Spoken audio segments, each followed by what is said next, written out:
This is TechCrunch.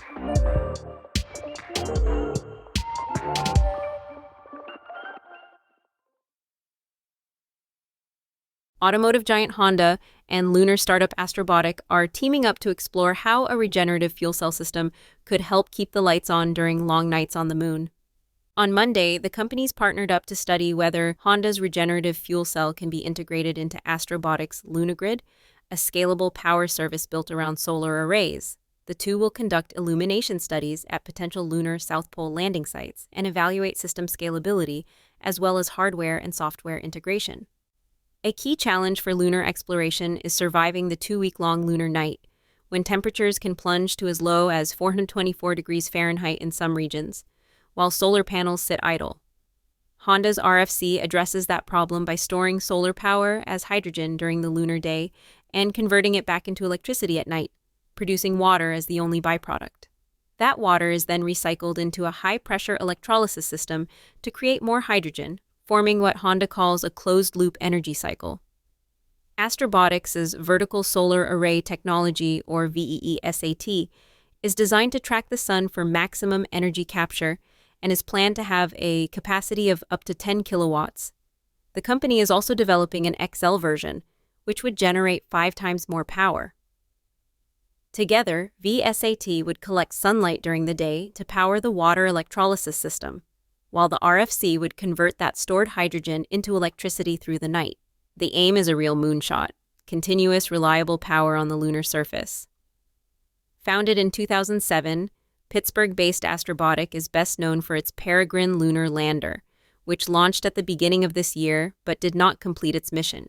The company is also developing power and mobility systems as part of its goal of building out a lunar economy.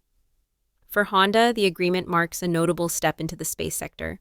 The automaker has long invested in fuel cell R&D, but this is its first public agreement to put that tech to work on the moon. The collaboration also aligns with Japan's broader space ambitions.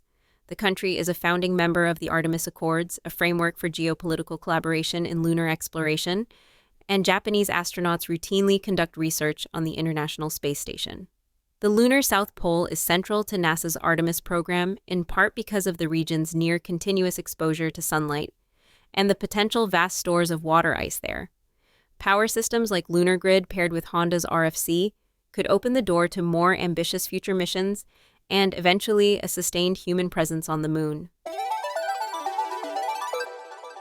The UK government has confirmed it will guarantee a commercial bank loan of £1.5 billion, which is equivalent to $2 billion for carmaking giant Jaguar Land Rover, after a hack forced the company to shut down its carmaking production lines and left downstream suppliers at risk of bankruptcy. In a statement on Sunday, UK ministers said that the government-backed loan will bolster JLR's cash reserves so it can support its supply chain, which has been greatly impacted by the shutdown. JLR will have 5 years to pay back the loan. Companies across the UK that supply parts and products to JLR, many of which are small businesses, have been affected by the company's weeks-long pause in vehicle production. The UK government said there are roughly 120,000 people in the broader supply chain whose jobs and work rely on JLR's ongoing operations.